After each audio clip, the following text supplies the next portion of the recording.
Hello everyone, and welcome back to another Guild Wars 2 video where I'll be covering the updates for the August 13th patch. This patch, I wasn't expecting too much. I was predominantly just expecting the ore expand and maybe a couple other gem store items. However, there have been very nice and surprise changes. They're nothing like super huge. They're just more like quality of life features and bug fixes. So let's jump right in, and then towards the end we'll talk about some quite interesting stuff that's been popping up in game. So for the first off, we have the general changes, basically just achievement alterations with Legendary Collector and Legendary Armorer. Additionally, with the customization window, we all know how people have had some difficulties with the customization window and how they just overall didn't really like the changes and how it was very clunky and not very user-friendly. So they've made updates. The customization window now has a search bar to filter options by name, and options on the right side of the customization window are now sorted alphabetically. This top two highlights. Amazing. I've been trying to change my legendary armor stats around recently because I've been raiding more, and it's just such a pain. Upgrades and shared inventory slots can now be used in the customization window as well. So if that's something you have going on, there you go. The customization window no longer prompts for confirmation unless a slotted upgrade is now about to be destroyed. This is also just quality of life. It makes things go a bit faster, a bit more streamlined. And then fixed the bug preventing recustomizing a slotted legendary rune or sigil. So those were some really nice changes to legendary armor and the customization window or customization feature that was recently slotted into the game. Moving over to a section that I wasn't really expecting, but I'm very happy to see. It's fractals. Aquatic ruins. They've adjusted to 3 fractals: Aquatic Ruins, Molten Furnace, and Solid Ocean. Nothing huge, no major like reworks per se. Well, actually no, there are a couple reworks. But yeah, anyway. But for the Aquatic Ruins, the paths will now rotate on a daily basis instead of being random, which will be nice. You no longer have that sense of randomization, so you can like I guess schedule when you want to do Aquatic Ruins.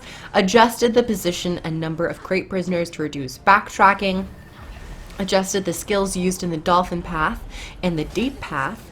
Added champions to guard the gates leading to the boss room, and added new boss mechanics to the Jellyfish Beast encounter. I guess that'll be cool. I actually have not tried the Aquatic Ruins yet. I did some fractals today. Didn't get any of these fractals for my daily, so that's fun. Next up, Molten Furnace accelerated the drill speed to reduce idle time. I remember just having to wait there for that drill to keep going, and you just wanted to push it, but you couldn't. It was so rough. So this is nice to see. They revamped the thermal core section of the fractal to be more interactive. Actually, remember when I said there weren't any reworks? I lied. I don't know.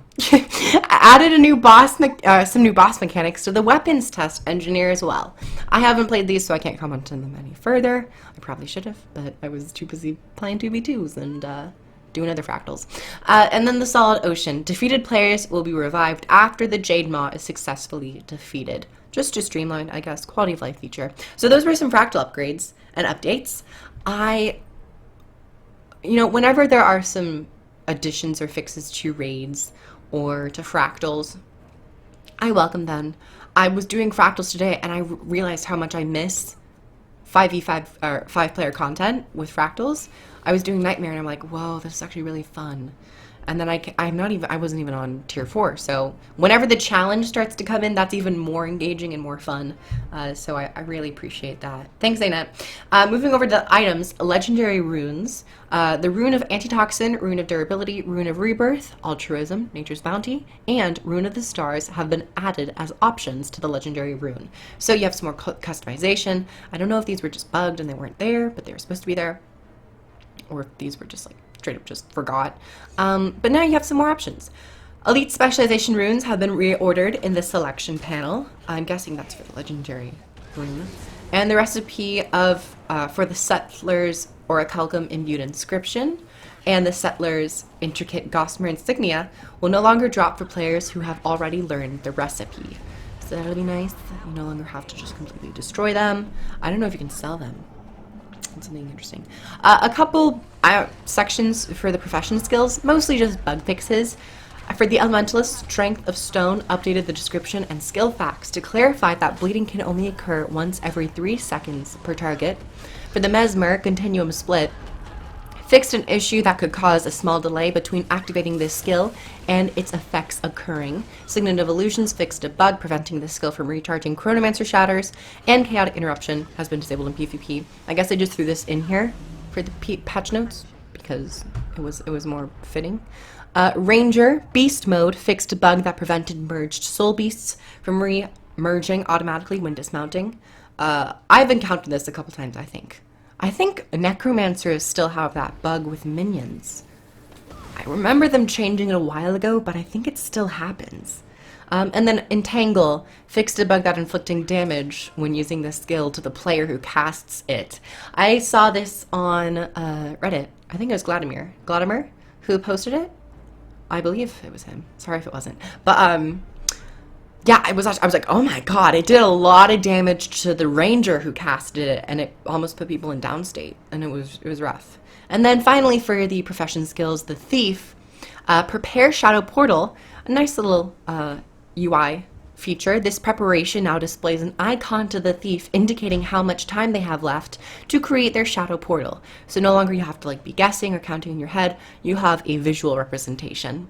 And then Deadly Ambition fixed a bug that could cause this trait to activate multiple times on the same target without going on cooldown. That's a nerf. Excuse me, that's a nerf. I'm just kidding. Yeah, it was supposed to be a bug. I didn't know it was a bug. I would have loved to just like play Thief and just stack tons of poison onto a single target. I probably did, I just never even realized it. But yeah, those are the profession updates. And then we have the good interesting stuff, which you've probably seen in the background rolling. We have some structured PvP, well, not so much structured PvP, it's custom arena stuff. And I'm going to have another video talking about 2v2s, the potential, what's happening with 2v2s right now, and a queue list for 2v2s. That's going to be in another video. But the Auric Span has been put into the game, and I actually really love it. It's small. I actually haven't been in the Asura arena, but I heard it's larger, and it's, to someone I talked to, much more fun, in their opinion. But I do like this small closeness of it. It forces you to attack and to be very careful of area of effects. They have some line of sight options and some platforming that you can do. I think it'll be a fun arena to play around with if anyone wants to create community-based tournaments, which I think there might be some going on. I remember Kiba might have been doing something with the tournament. I don't know if that's already done. Shout out to those people. Keep your eye on community-run events. PvP, PvE, and all. And then the Mist Lord weapon set has been added. I like it. I like the new weapon set. I think it looks pretty nice. Pretty solid. You know, good. And then World vs. World. This change was also very surprising. Commanders can now choose to make their squads private, and I've heard that people are very excited about this. This option will make their commander tag invisible on the map, but it will still show for their squad mates. Commanders who choose to keep their squad public will now get an extra 3 pips per tick.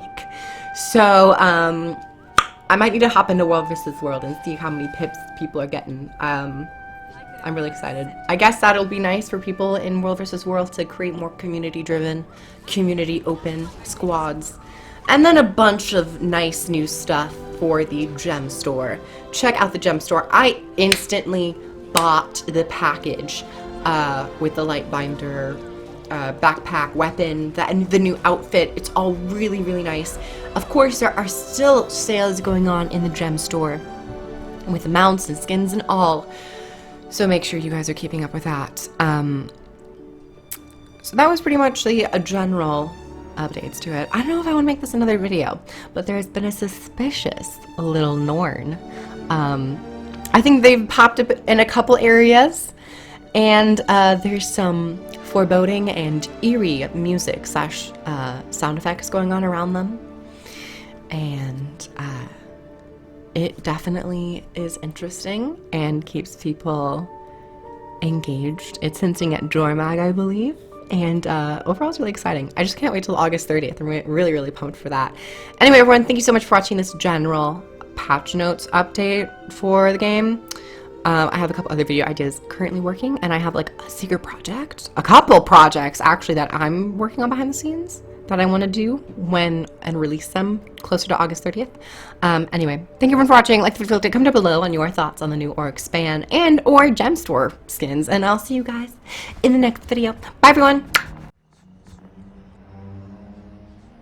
You continue to live in fear, in open defiance of a greater being. But I ask you this, why fear that which can make you stronger? Why not embrace the ultimate spirit? Transcend your existence and forge your legend with Jormag. It's the only way.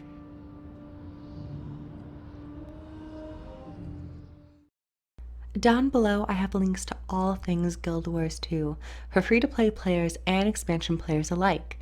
So if you or a loved one are interested in playing Guild Wars 2, check the links down below and begin your adventure in Tyria today. See you in game!